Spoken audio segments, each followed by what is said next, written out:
1 अप्रैल से नए वित्तीय वर्ष 2025-26 की शुरुआत होने वाली है और इसके साथ ही बैंकिंग, टैक्स और डिजिटल ट्रांजैक्शन से जुड़े कई नियम बदलने वाले हैं। ये बदलाव सीधे तौर पर आपकी जेब पर असर डालेंगे।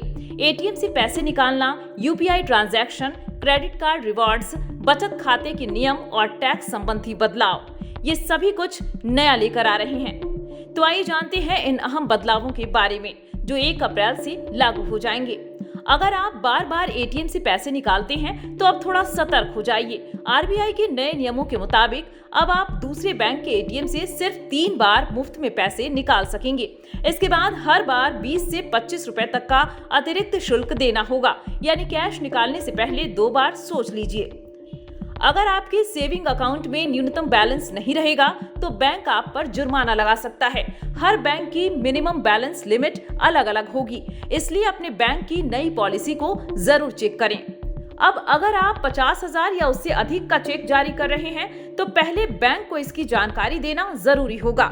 यह नियम चेक फ्रॉड रोकने के लिए लागू किया गया है, इसलिए अगर आप बड़े लेन देन के लिए चेक का इस्तेमाल करते हैं तो इस नियम को ध्यान में रखें।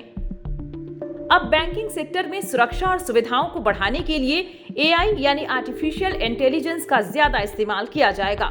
इसमें 2 फैक्टर ऑथेंटिकेशन, बायोमेट्रिक वेरिफिकेशन और एआई पावर्ड चैट बॉक्स शामिल होंगे, जिससे बैंकिंग पहले से ज्यादा सुरक्षित और आसान बनेगी। अगर आप क्रेडिट कार्ड के रिवॉर्ड्स पॉइंट्स का फायदा उठाते हैं तो यह खबर आपके लिए है। एसबीआई और आईडीएफसी फर्स्ट बैंक समेत कई बैंकों ने रिवॉर्ड पॉइंट्स में कटौती कर दी है।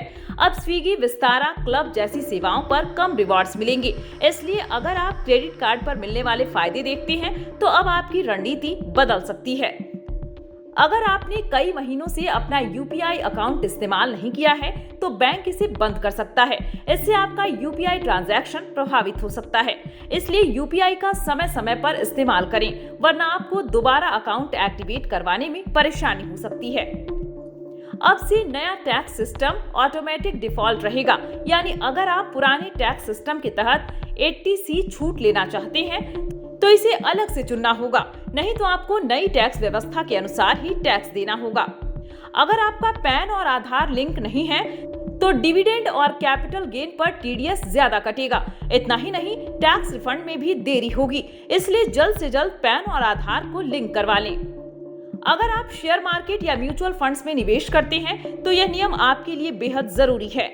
सेबी के नए नियमों के अनुसार सभी निवेशकों को केवाईसी और नॉमिनी डिटेल्स अपडेट करनी होगी।